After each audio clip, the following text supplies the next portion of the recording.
하나님 말씀 빌립보서 4장 4절부터 7절입니다. 주 안에서 항상 기뻐하라. 내가 다시 말하노니 기뻐하라. 너희 관용을 모든 사람에게 알게 하라. 주께서 가까우십니다. 아무것도 염려하지 말고 다만 모든 일에 기도와 간구로 너희 구할 것을 감사함으로 하나님께 아뢰라. 그리하면 모든 지각에 뛰어난 하나님의 평강이 그리스도 예수 안에서 너희 마음과 생각을 지키시리라. 아멘. 오늘 제목을 주어에 기록된 대로 평화와 행복이 넘친 주석, 이렇게 한번 정해봤습니다. 며칠 전에 지난 목요일이죠.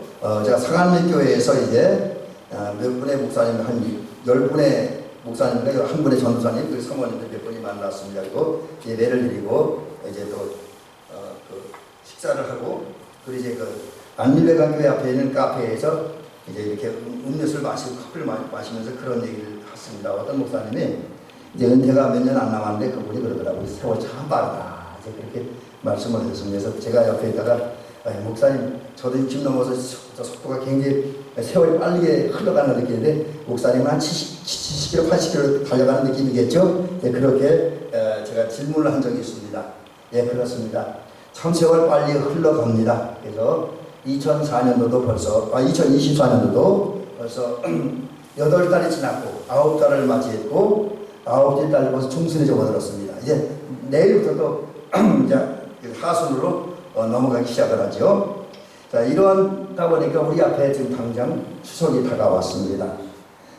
올해는 이제 9월 16일이 추석이고 9월 14일부터 18일까지가 우리 민족의 전체적으로 휴식을 취하는 추석 명절 연휴 기간입니다. 이런 추석은 이제 언제부터 시작되느냐 자료를 찾아보니까 신라 시대 때부터 시작됐는데 정확히는 유리왕 때에 신라의 3대 왕인 유리왕 때부터 시작이 되었습니다. 근데 이런 추석이 되면 이제 우리 의미가 뭐냐면 민족이 또 가족이 함께 모여 쌀로 만든 송편과 여러 가지 햇과일을 진설하고 우리 기독교하고 조금 안 맞지만 조상들에게 감사하는 마음으로 이제 차례를 지냅니다. 또 이제 일가 친척이 모여서 함께 이제 제사를 지낸 다음에 성묘를 하고, 그리고 오후에는 요즘은 많이 사라졌더라고요. 근데 우리 원래 고유의 풍습에 의하면 널뛰기, 제기차기, 강강술래, 윷놀이, 씨름 등의 놀이를 하면서 가족과 이웃이 함께 기쁨과 즐거움을 나눕니다. 기쁘고 즐겁고 행복한 평화로운 명절.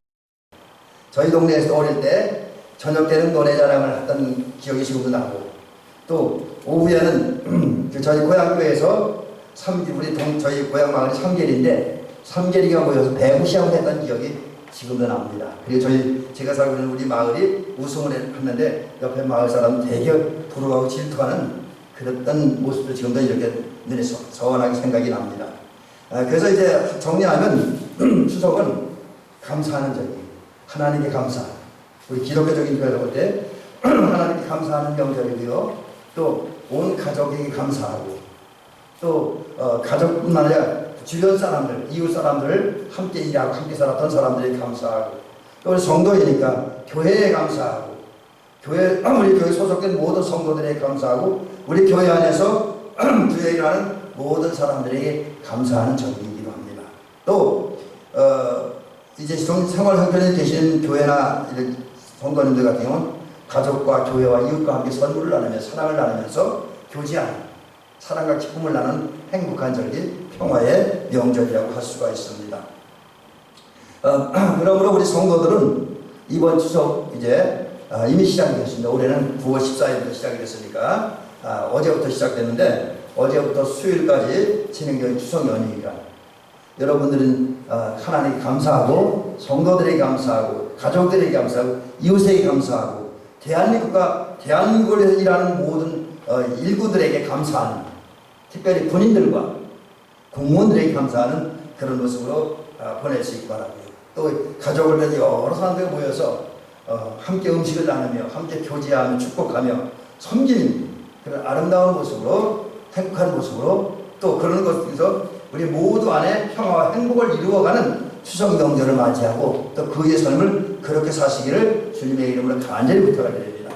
자, 그러면 이제 오늘 본문으로 돌아와서 어떻게 하고 무엇을 해야 우리가 이번 추석 명절을 이렇게 하나님께 감사하고 내게는 기쁘고만 행복하고 또 그 내 안에 있는 기쁨과 행복을 주변 사람들과 함께 나누면서 모두가 함께 즐겁고 행복하고 평화로운 그런 모습으로 추석을 맞이하고 그의 삶을 살 수 있을까 하는 것을 오늘 본문을 통해서 살펴보려고 합니다. 그래서 네 가지로 오늘 본문을 통해서 발견하는데 첫째는 이제 우리 그 성도들은 하나님이 주시는 그 평화와 행복을 회복을 해야 됩니다. 하나님이 평화와 행복을 회복해야 돼요. 이 하나님이 주신 평화와 행복은 이미 하나님께서 우리에게 주셨습니다. 근데 이제 문제는 우리 안에 그 평화 행복이 가득 차서 우리 삶이 정말 평화롭게 행복하면 정말 좋습니다. 하지만 세상을 살다 보니까 우리가 그것을 이루는데 그것을 좀 찾았으면 하는 마음입니다. 성경에 보니까 태초에 하나님께서 인간에게 주신 선물이 행복입니다. 제일 먼저 하나님께서 인간에게 주신 그 선물이 행복이고 기쁨입니다. 그래서 그런지 저의 책을 스승기 한 분인 그 김동환 목사님이 저에게 만나서 한 3년 동안 같이 공부하다가 나중에 영국 들어가면서 마지막으로 하셨던 말씀이 그거예요. 김 목사님, 다른 거 아무리 좋아도 목사님 행복하면 다 소용없습니다. 심지어 목사님 목회를 교회가 부흥하고 성도들이 목사님 좋다고 존경해도 목사님 개인 행복하면 다 소용없습니다. 그러니 목사님 다 잊어버리고 먼저 목사님 행복하십시오. 그렇게 영국을 가셨습니다. 지금도 그 김동환 목사님, 그 교수님의 그 이야기가 제 되게 쟁쟁하게 들려와요. 여러분 행복해야 돼요. 왜? 하나님이 인간에게 주신 최초의 선물이 행복입니다. 그 근거가 뭐냐? 그게 바로 이거예요. 여러분 하나님께서 일찍이 인간을 하나님 형상대로 창조했잖아요. 그래서 하나님의 형상을 창조함으로 하나님을 닮은 사람이 됐습니다. 하나님을 닮았다라고 하는 것은 어떤 의미냐면 하나님의 이제 형상을 보통 이제 우리 감리교 신학에서 세 가지로 이야기를 합니다. 근데 이제 그 중에 하나님 형상 중에 하나가 자연적 형상이라고 그러는데 이거 제가 몇 번 말씀드리긴 했었습니다. 근데 자연적 형상이라는 게 인간은 태어나면서부터 하나님을 알 수 있고 이해할 수 있고 느낄 수 있는 그런 힘을 줬다는 거예요. 그게 하나님의 형상 중에 하나예요. 우리 하나님의 형상을 가지고 있는 사람들은 자연스럽게 하나님을 뭐 온전히 아니죠. 부분적이지만 이해할 수 있고 느낄 수 있고 경험할 수가 있습니다. 그다음 두 번째는 정치적인 형상입니다. 그 정치적인 형상이란 창세기 1장에 보면 하나님께서 인간을 창조하실 때 뭐 어떻게 하십니까? 세상에 있는 모든 것을 다스리고 지배하고 정복하라, 관리하라 했잖아요. 그러니까 세상 만물을 관리하고 지배하고 다스릴 수 있는 권세를 가진 인간들. 그게 하나님의 형상, 그 정치적인 형상을 가진 인간들의 모습입니다. 그 다음에 하나님의 형상 중에 가장 고상한, 가장 가치 있는 이 형상이 뭐냐? 도덕적 형상인데 하나님의 성품입니다. 하나님 가진 성품이에요. 그래서 우리 인간들은 하나님과의 성품을 가짐으로 양심과 선한 양심과 아름다운 이성, 온전한 이성, 선한 감정을 가진 존재들입니다. 영성이 있습니다. 그래서 그것이 있기 때문에 우리 인간들은 하나님의 형상을 가질 때에 하나님을 사랑하고 사람을 사랑합니다. 거기 성화에 속하는 건데 하나님의 의와 거룩을 실제 삶에서 실천하고 적용합니다. 그래서 내가 하나님의 형상을 가지고 있느냐, 내 안에 하나님 형상이 사라졌느냐는 걸 판단하는 기준을 간단합니다. 자연적 형상, 내가 하나님이 살아계시고 역사하심을 느낄 수 있다면 내 안에 하나님 형상이 있는 거예요. 근데 그게 없으면 하나님 형상을 잃어버린 겁니다. 정치적 현상은 인간 타락한 후에 도저히 회복할 수 없다고 합니다. 이거는 우리가 장차 영원한 하나님 나라에 갔을 때나 또 주님이 재림하신 이유나 회복되고 현세 세상에는 절대로 이유가 없습니다. 왜? 우리는 우주 만물을 우리 마음대로 다스릴 수 없잖아요. 그죠? 못 다스리잖아요. 근데 그 도덕적 형상, 하나님의 성품은 성령의 감동을 받으면, 하나님의 은혜를 받으면 회복할 수 있습니다. 그래서 하나님을 사랑하고 사람을 사랑할 수 있고요. 그 다음에 의와 거룩을 실천할 수가 있습니다. 자, 이렇게 하나님께서는 우리에게 아름다운 형상을 주신 다음에 그 형상을 가진 그 귀한 인간들을 어디서 살겠습니까? 에덴에서 살겠잖아요. 에덴. 원래 그 에덴이라고 하는 말은 동산이란 말이고, 직접적인 것은 동산이란 말입니다. 동산이 좀 죄송합니다. 에덴이란 말은 기쁨, 행복, 즐거움이라는 의미를 갖고 있습니다. 원어로. 그 다음에 이제 동산이라는 말은 울타리. 그래서 울타리가 쳐져 있는. 그래서 그 울타리가 쳐져 있는 동산인데 그 안에는 기쁨과 평화와 행복이 충만하다. 그런 뜻이 있습니다. 실제로 하나님의 형상을 창조한 아담과 하와는 에덴에 살게 되었을 때 그 에덴은 어떻습니까? 거기엔 하나님의 은혜와 사랑으로 충만했습니다. 하나님 평강과 기쁨으로 충만했습니다. 인간을 위험하게 하고 인간을 해치는 세력은 전혀 없었습니다. 인간이 살아가는 필요한 모든 것만이 넉넉하게 갖춰져. 그래서 하나님의 은혜 사랑이 넘쳐나는, 평강이 넘쳐나고 행복이 넘쳐나는 동산이 에덴 동산입니다. 근데 하나님은 태초 인간을 거기서 살게 하셨어요. 그래서 그렇기 때문에 하나님께서 인간에게 주신 첫 번째 선물이 행복이라고 얘기하는 거예요. 평화라고. 그렇다고 한다면 우리 인간들이 하나님 주신 하나님 주신 선물을 받아서 은혜 가운데 살려면 이 평화와 행복을 회복해야 돼요. 그래서 회복한 다음에 어떻게 살아야 되냐면 이사야 41장에 있는 것처럼 이사야 11장 6절부터 9절에 있는 것처럼 살아야 됩니다. 독사들의 불에 어린이가 손놓고 장난처럼 물지 않는, 표범과 어린 양이 함께 눕는 그런 평화를 하나님께서 주셨는데 그 평화를 누려야 돼요. 또 예수님이 주신 평화는 세상 같지 않은 그런 평화.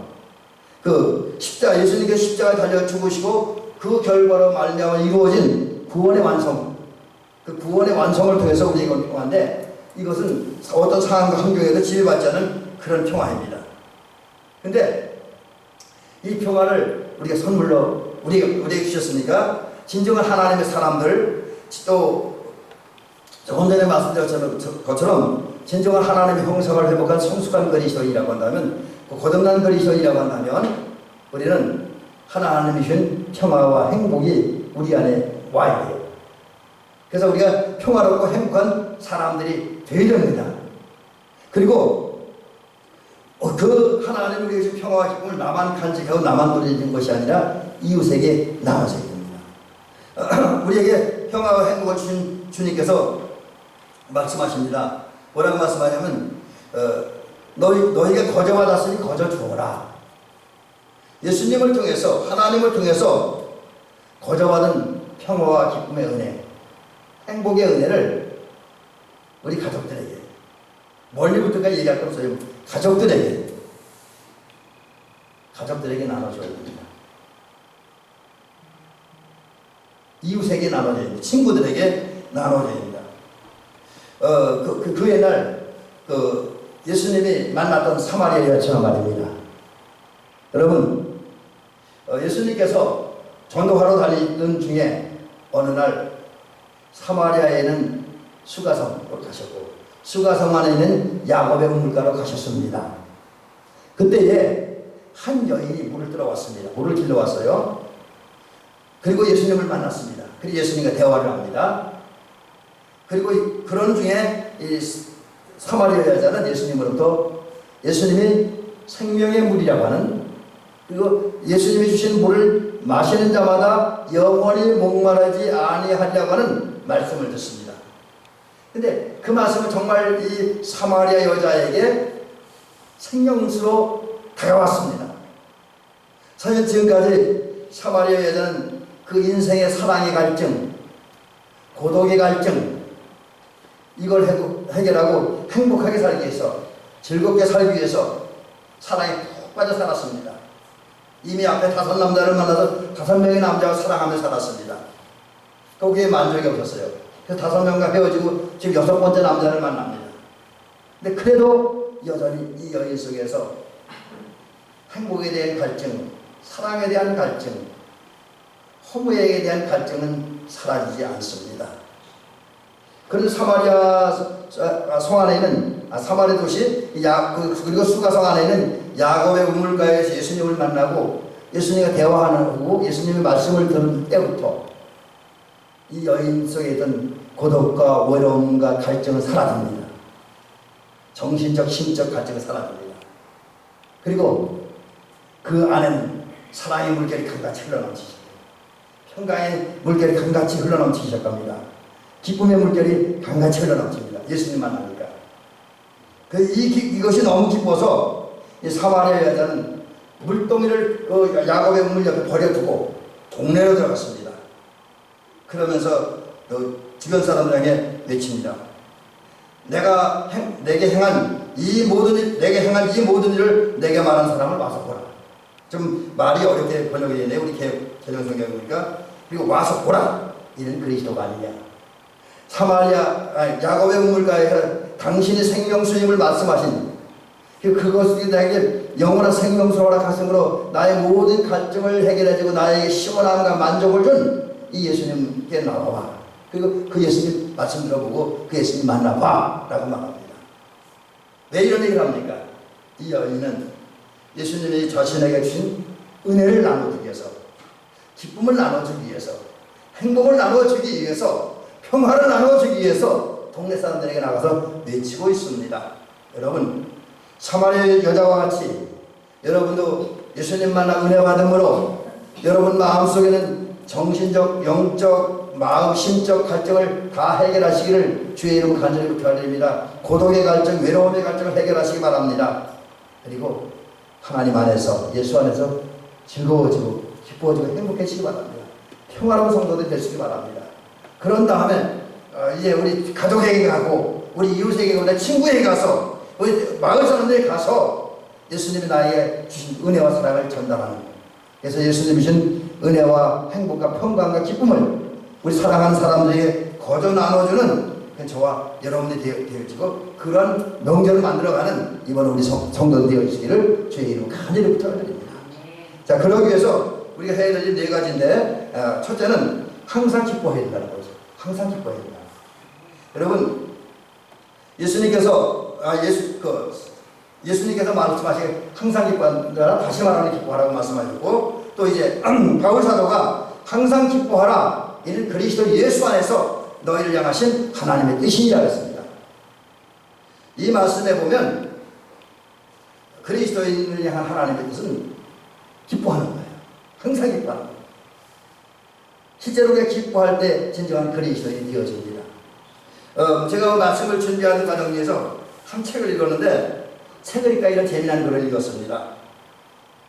어느 추운 겨울의 날이었습니다. 어떤 사람이 술에 참 취해서 교회를 왔어요. 뭐 어떤 교회에 왔습니다. 도시교회인가 봐요, 이 교회는. 그리고 교회 문을 막 두들겨요. 그러니까 교회 안에서 그 교회를 관리하는 관리 집사님이 나옵니다. 근데 문제는 어디서 먹었는지 몰라도 관리 집사님 술이 있거나 행선수설하는 거예요. 문을 두드리니까 누구셔? 그럼 나는 이제 이 주변에 사는 노숙자입니다. 그런데 노숙자가 왜 우리 교회에 왔어요? 그러니까 이 술 취해서 온 이 사람이 기쁨으로 들어왔습니다. 그렇게 얘기했죠.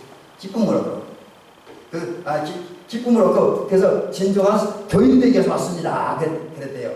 그러니까 이 술에 취한 관리 집사님이 뭐라 그러냐면, 그런 양반 여기 없습니다. 다른 데 가서 찾으십시오. 그렇게 이야기했다는 겁니다.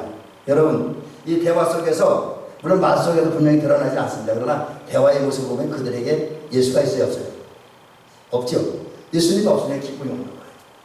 그래서 기쁨이 없는 술 취한 관리 집사님이나 기쁨이 없는 교회를 찾아온 노숙자는 둘 다 성도는 아닙니다. 교인은 아니에요. 진짜 그리스도인은 행복한 그리스도인이에요. 마치 하박국 선지자와 같이. 하박국 선지자가 하박국 3장에 보면 이런 고백을 하잖아요. 뭐라고 합니까? 무화과나무가 무성치 못하며 포도나무에 열매가 없으며 감람나무에 소출이 없으며 밭에 먹을 것이 없으며 우리의 옛날 성경 외양간이라고 되어 있죠. 우리의 양이 없으며 여기 그 다음에 있네요. 외양간에 소가 없을지라도, 그 다음에 중요한 얘기입니다. 나는 여호와로 말미암아 즐거워하며 나의 구원의 하나님으로 말미암아 기뻐하리로다. 여러분, 아무것도 없고 다 실패했습니다. 어쩌면 죽을지도 몰라요. 잘못될지도 모릅니다. 하지만 하나님 때문에, 예수님 때문에 즐거워 기뻐한 사람이 진정한 그리스도인이라고 하는 거지요. 여러분, 진정한 그리스도는 기뻐합니다. 그래서 여러분 안에 이 기쁨이 충만할 수 있기를 주의 이름으로 간절히 부탁드립니다. 그래야 여러분 진짜 그러시는 거예요. 그리고 행복합니다. 자, 그러면 기뻐해야 되는데 어떻게 될 때, 무엇을 할 때 기뻐할 수가 있겠습니까? 여러분, 기뻐하는 데는 몇 가지 전제 조건이 있습니다. 우리가 기쁨을 얻으려면. 적어도 주님이 주신 기쁨을 얻으려면 몇 가지 전제 조건이 있습니다. 그게 뭐냐면, 첫째는 죄사함의 은혜를 경험해야 됩니다. 죄 용서를 경험해야 돼요. 가난한 자기 마음을, 자기 실체, 자기가 죄인이라는 자기 실체를 알아야 됩니다. 그리고 가난한 마음, 나의 능력과 한계로는 이 죄를 문제 해결할 수 없는 사실을 인식하고 믿음의 눈으로 하나님을 바라보고 하나님을 의지하며 애통하며 자기 죄를 고백할 때에 하나님의 은혜로 죄사함을 받습니다. 그런데 기뻐요. 여러분, 우리가 잘하는 대로 이제 제가 다음 주 우리 장로님 교사님도 이 말씀 좀 드리려고 하는데, 우리 웨슬리 목사님 올더스케이 거리에서 의인은 오직 믿음으로 말미암아 살리라고 하는 하나님의 말씀을 듣고 믿음으로 말미암아 변화에 대한 말씀을 들을 때 그는 어느 순간 그 말씀이 믿어지고 죄가 용서받는 그런 느낌, 그런 확신이 섭니다. 그런 느낌을 갖습니다. 그럴 때에 그의 마음이 뜨거워지고 왠지 모르게 기쁘고 평화로워졌어요. 이건 몰라요. 왜 모르는지. 그도 왜 모르는데 하나님의 은혜를 주니까, 성령의 역사하니까 죄사함받은 기쁨이 있는 거예요. 그래서 행복했습니다. 그렇습니다. 저와 여러분들이 성령을 통해서 우리 죄를 발견하고 성령의 책망을 통해서 하나님하고 철저히 회개하고 가난한 마음을 두고 애통하며 회개할 때에 죄 용서함을 받습니다. 그때 우리는 그 어쩌고 저쩌는 기쁨을, 마음이 뜨거워지는 경험을 합니다. 그 다음에 두 번째, 우리가 하나님의 기쁨을 경험하고 누리려면 이제 하나님의 자녀가 되는 권세를 얻을 때입니다. 하나님의 자녀가 되는 권세를 받아야 돼요. 여러분, 우리 하나님은 우리 죄 때문에 타락한 우리 인간들을 구원하고 하나님의 자녀 삼으시기 위해서 예수님을 세상에 보내시고 십자가에 달려 죽게 하셨고 성령을 통해서 그분을 믿게 하셨습니다. 그리고 우리가 성령의 인도를 따라 예수님을 믿을 때에 하나님은 양자의 영을 보내셔서 우리를 아빠 아버지라 부르게 하셨습니다. 우리 하나님을 아빠 아버지라 부르게 하셨고요. 또 요한복음 1장 12절에 있는 대로 하나님의 자녀가 되는 권세를 주셨습니다. 그럴 때에 비록 탕자와 하던 죄인이라도 가장 좋은 것을 선물로 받는 금가락지와 좋은 신발과 좋은 의복을 선물로 받는 그런 은총을 있게 되었다는 거죠. 그래서 행복한 거죠. 기쁩니다. 그래서 하나님 주신 은혜와 기쁨을 받고 누리려면 죄사함, 회개를 통해 죄사함 받아야 되고요. 그 다음에 성령의 이끄심 속에서 예수를 믿음으로 하나님의 자녀가 되는 권세를 받아야 됩니다. 그리고 여기 성령 충만함도 있는데 성령 충만은 거기 아까 하나님 자녀 되는 거기 포함시키고요. 그 다음에 하나는 하나님의 일을 하는 하나님의 일꾼이 되어야 돼요. 여러분, 사도 바울이 빌립보에 간 전도하다가 체포됐어요. 그리고 감옥에 갇힙니다. 매를 맞습니다. 죽음을 기다리는 그런 상황이 됐습니다. 억울하게 됐죠. 그러나 그는 하나님의 일을 하고 있다는, 그리고 하나님의 일을 하다가 혹시 순교할지 모르지만 순교하면 하늘에 가서 받을 생명의 면류관을 생각할 때 그는 기뻤습니다. 행복했습니다. 그래서 바울과 실라는 깊은 밤중에 하나님이 간절히 기도하고 뜨겁게 찬미했잖아요. 그래서 옥문이 열리는, 그리고 탈출하는 그런 은혜까지 체험하게 되었습니다. 여러분, 하나님의 일을 하면 때로는 어쩌면 더 많은 순간 고난을 당하고 어려움을 당하고 억울한 일을 당합니다. 하지만 하나님의 일을 하는 사람은 그 하나님의 일을 하는 자만에 느끼는 행복을 누립니다. 제가요, 이 목회하면서 제일 행복한 때만, 제가 물론 설교하고 예배드릴 때도 행복하지만 실제 제가 행복을 느끼는 때는 제가 설교를 준비 다 마치고, 전 설교 준비 마치고 이거 원고 이메일 갖다 보관하지 않습니다. 이거 다시 정리해요. 여기 조금씩 오늘 저 분량이 좀 제가 생각하는 분량보다 원고 많기 때문에 정리해서 다시 제 서재실에는 설교 노트에 다 꽂을 때, 그리고 영상 PPT를 만들어서 제 컴퓨터에 다 저장할 때, 그 순간에 성취의 보람을 느낍니다. 하나님의 일을 하는 것에 보람을 느낍니다. 이게 내가 만든 작품이구나. 하나님이 나를 통해 만들어간 하나의 역사이고 작품이다 라는 사실을 느끼면서 얼마나 행복한지 몰라요. 제일 행복합니다. 그래서 우리 사모님은 저보고 설교 쓴 거 다 버리래요. 그거 어떻게 나갈 걸까요? 지금 이제 서재 샷을 꽉 채거든요. 다 버리는데 안 버리래요. 못 버려요. 왜? 내 작품이기 때문에. 나의 보람과 만족을 준 흔적들이기 때문에 못 버리겠어요. 그렇습니다. 하나님의 일을 하는 사람들은 하나님의 일을 할 때 행복한 거예요. 어느 순간에 하나님은 하나님의 일을 하는 사람들 보람과 만족, 행복을 있게 해줘요. 그래서 여러분 하나님의 행복을 누리려면 회개하여 죄사함도 받고 예수님을 영접하고 믿고 회개함으로써 하나님의 자녀가 되는 권세도 받아야 됩니다. 거기에 더하여 하나님의 일을 열심히 하십시오. 그러면 여러분 행복한 성도가 되어지리라고 믿습니다. 그리고 그 행복을 나눠줄 때 우리 때문에 또 다른 사람이 평화와 행복을 얻습니다. 그 다음에 두 번째는 여러분 오늘 본문에 보니까 우리의 관용을 주변에 있는 모든 사람들이 알게 해줘야 된다는 거죠. 관용. 여기 관용이라고 하는 말을 찾아보니까 뭐 단어 1차적인 단어로는 뭐 따뜻하다, 온유하다, 친절하다, 참을성 있는 사람이다 뭐 이런 뜻이 있다라고 그래요. 근데 구체적으로 보면 관용은 이런 거예요. 몇 가지 정리가 되어 있는데 관용이라고 하는 것은 누군가가 나에게 잘못했어요. 실수해서 나에게 아픔을 줘서 고통을 주었어. 근데 그런 사람을 향해서 그 사람을 용서하고 이해하고 포용할 수 있는 넓은 마음을 갖추는 관용이라는 거죠. 이게 첫 번째 관용이고요.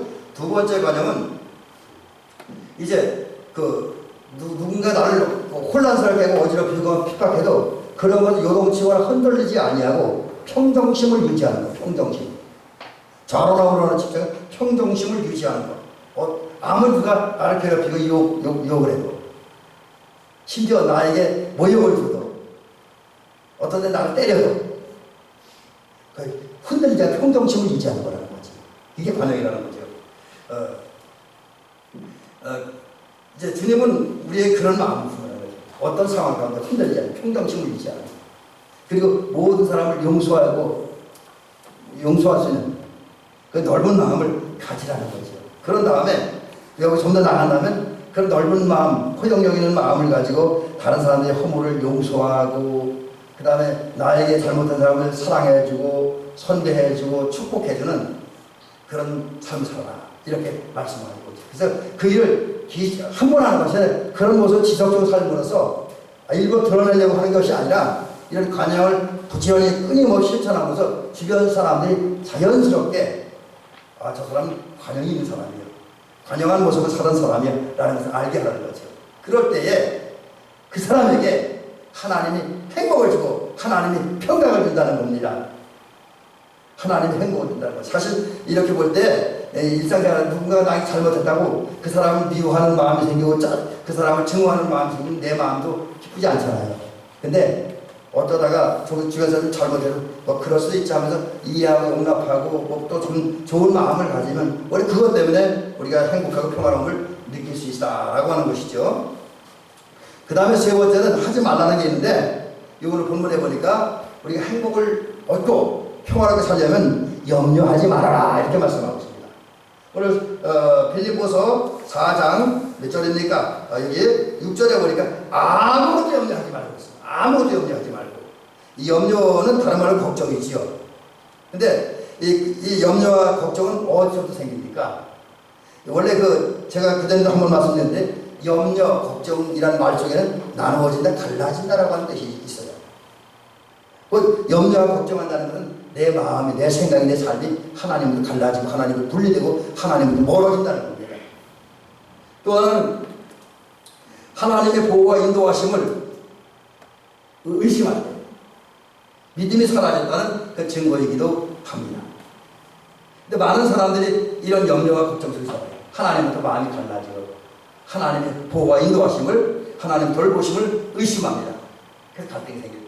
그거 염려합니다. 그래서 염려는 좀 더 얘기를 하면 그 마음이 복잡해질 때 생긴다는 거죠.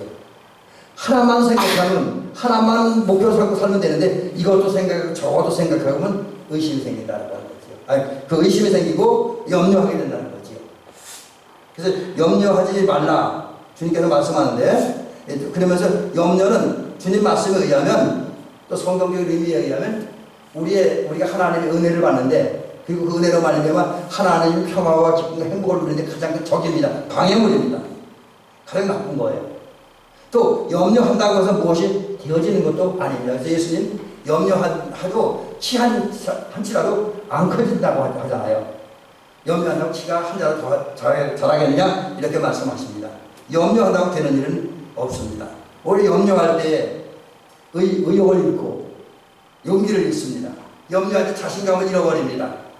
염려할 때 평화를 잃습니다. 평정심을 잃어버려요. 그리고 마음 속격만 생깁니다. 요즘 많은 분들이 극단적인 우울증에 걸리고 우울증 때문에 극단적인 행동하는 그게 왜 그렇습니까? 염려와 걱정하기 때문에 그래요. 염려는 하나님을 의심하는 것, 또 개인적으로 내가 너무 생각이 복잡해지고 마음이 복잡해지면 염려합니다. 그래서 여러분 그렇게 많은 염려를 가지고 있으면 어떤 상황이 닥쳤을 때 그 상황을 적절하게 보지 못하고 적절한 대책을 내지 못하고 적절한 활동이 불가능합니다. 자, 그래서 염려는 해로운 거니까 주님께서 염려하지 말아라. 여기는 예수님은 마태복음 6장 31절에서 무엇을 먹을까, 무엇을 마실까, 무엇을 입을까 하지 말라. 아무것도 염려하지 말라는 거죠. 또 사도 바울은 오늘 본문에서 아무것도 염려하지 말아라. 전혀 염려하지 말라는 거죠.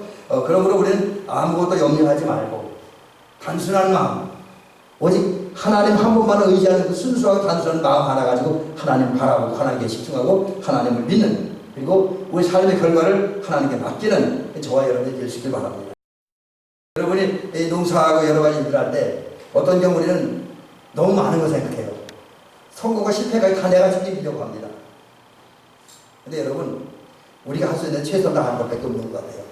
제가 이렇게 여러분들보다는 저보다 좀 덜 산 분도 있고 저보다 더 산 분도 있지만 제가 60여 년을 넘게 살면서 느끼는 게 내가 최선을 다한다고 뭐가 되는 건 아무것도 없습니다. 하나님을 도우셔야 되죠. 그래서 우리가 할 수 있는 일은 최선을 다하는 것밖에 없다. 성실하게 내가 맡겨진 일터에서 최선을 다하는 것밖에 없다라는 사실을 깨닫습니다. 그래서 여러분, 저와 여러분들은 염려 걱정하기보다는 그저 하나님 세운 일터에서 하나님 맡겨진 일을 최선을 다해 감당해 나가는 그 저와 여러분들이 되어질 때에 염려하지 않는 거예요. 우리는 하나님의 평강과 기쁨을 얻게 될 줄로 믿습니다. 자, 마지막 네 번째는 오직 기도하고 간구만 해야 된다. 여러분, 지금 예수님 오늘 성경은 그렇게 얘기합니다. 아무것도 염려하지 말고 오직 모든 일에 기도와 간구로 너희 구할 것을 감사함으로 하나님께 하라. 아무것도 염려하지 말고 기도와 간구로. 이 말씀을 통해서 지금 사도 바울은 우리에게 가르쳐주고 있어요. 우리가 살면서 만나는 많은 염려와 걱정 어떻게 해결하느냐? 기도와 간구하는 문제라는 거죠. 근데 여러분, 어떻게 생각하면 기도 간구가 똑같은 말 같은데 좀 다른 의미가 있습니다. 물론 같은 부분이 있어요. 우리가 하나님을 찾고 하나님 앞에 대화를 하고 하나님의 은혜와 도움을 구한다는 면에서는 같은 부분이 분명히 있습니다. 그러나 내부적으로 세부적으로 들어가면 기도와 간구하는 것에는 조금 차이는 있습니다. 어떤 차이가 있냐면 기도라고 하는 것은 그 어떤 행위보다는 내 마음이 하나님께 향하고 있다는 걸, 내 마음이 하나님께 집중하고 있다. 그래서 제가 조금 전에 말씀드린 김동환 교수님 같은 경우는 기도를 그렇게 말해요. 기도는 하나님께 집중하는 것이다. 내 마음과 생각이 하나님께 집중하는 것이다. 뭘 막 달라고 간청하고 부르는 게 아니라 하나님께 집중하는 게 기도다. 이렇게 이야기를 하기도 합니다. 물론 극단적인 정의이긴 하지만요. 그러나 여러분, 이 기도라고 하는 말, 원어로의 단위 뜻에 의하면 내 마음과 자세가 하나님께 집중되고 있다. 그리고 그런 상태에서 내가 일방적으로 하나님께 뭘 간청하는 게 아니라 하나님과 나 사이에 대화가 이루어진 영적 대화다. 그래서 이 기도하는 사람은 내 얘기만 일방적으로 하는 것이 아니라 내가 말씀드리고 하나님께 말씀드리고 묵상하는 가운데 조용히 하나님의 음성을 들어야 된다는 거죠. 그래서 성숙한 기도 드린 사람들을, 그걸 전에 감리교 신학대학의 총장이었던 김홍규 목사님, 그 교수님은 관상기도라고 정의를 하더라고요. 관상기도. 다 기도한 다음에 음악을 바꾸고 주변에는 큰 물리서 조용히 침묵한대요. 침묵한 가운데 어느 순간 하나님 음성을 느낀다는 겁니다. 그게 이제 그런 의미라는 게 기도다라고 하는 거죠. 그래서 기도는 내 마음이 하나님께 향하는 것인가 동시에 하나님과 나 사이에서 이루어진 영적 교제와 대화라는 거죠. 그 다음 반면에 간구는 뭐냐? 간구는 원래 간구라는 걸 찾아보니까 간청한다, 탄원한다라는 뜻이 있어요. 간구라고 하는 저기 원어로 설명드리면 대시스라고 하는 말인데 간청한다, 탄원한다 이런 뜻이 있습니다. 그래서 그건 내가 필요한 것을 하나님께 달라가 떼쓰는 거, 부르시는 거예요. 그래서 그 구체적 성경을 찾아보면 오늘 제가 이 말씀 보면서 그 부분을 생각했는데 이 간청 대시스를 한 사람은 누구냐? 야곱입니다. 야곱 강가에서 그건 기도하잖아요. 근데 그때 뭐라면 이 허벅지 관절뼈가 다쳐가면서 엄청난 고통을 당하면서까지도 내게 축복해달라고. 축복하지 않으면 당신을 가게 하지 않겠다고 부르짖는데 이게 탄원이지요. 여러분, 우리 때로는 탄원도 필요합니다. 탄원도 필요해요. 그래서 우리가 끊임없이 간구하고 탄원할 때에 염려와 걱정의 문제를 해결하고 또 필요한 하나님 은혜를 받음으로 기뻐하고 즐거워할 수 있다라는 사실이죠. 근데 오늘 또 특별히 본문에서는 기도하고 간구할 때 어떻게 했냐? 감사하는 마음으로. 어떤 경우는 제 은사 목사님이 그 전에 우리 연회에서 설교할 때 연회 끝나고 폐회 설교라면서 그 얘기를 했던 설교가 그 내용이 지금도 기억나는데 당신이 기도를 많이 해야 된다고 작정을 했대요. 그리고 실제로 그 목사님은 저희들이 상상할 수 없을 정도로 많은 시간 기도를 했어요. 근데 그분이 그러면서 어느 날 느낀 게 있어요. 기도를 정말 하나님 은혜 감사해서 하나님 대화하는 게 좋아서 감사하는 마음 나가서 하면 좋은데 어떤 때는 의무를 나가야 돼요. 틀에 박혀서.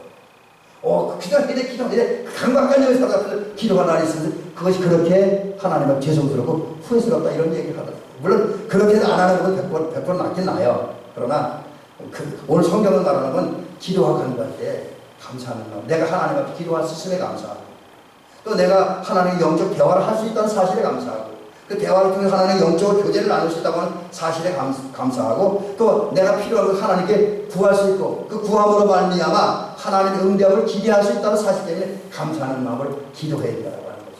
간구해야 된다는 거죠. 그렇게 할 때 하나님께서 들으시고 응답하심으로 이제 우리는 모든 염려 걱정에서 벗어나서 하나님이신 자유와 행복과 평강, 기쁨을 누릴 수 있다. 이제 말씀을 마치겠습니다. 여러분 항상 기뻐하시기 바랍니다. 아무것도 없는 하지만 기뻐하시기 바랍니다. 또 그 다음에 기뻐하시고 또 항상 우리 안에 넓은 마음, 여유 있는 마음을 실천하고 그걸 실천하면서 사람들에게 참 우리 가정이 있는 사람이다 라는 것을 보여주고요. 또 아무것도 염려하지 말고 오직 모든 일에 감사함으로 기도하고 간구하면서 하나님의 응답을 받고 하나님의 은혜를 체험하고 그 결과 여러분 행복해지시고 평화로우시고 즐거운 삶을 살아가는 성도들이 되시길 특별히 그런 이번 추석절이 되시길 간절히 부탁드리고 그 마음으로 우리 가족들을 만나고 이웃들과 만나서 내 안에 기쁨을 나눠주면서 함께 기쁨과 행복을 나누는 우리 모두가 되어주시기를 주의 이름으로 축원합니다.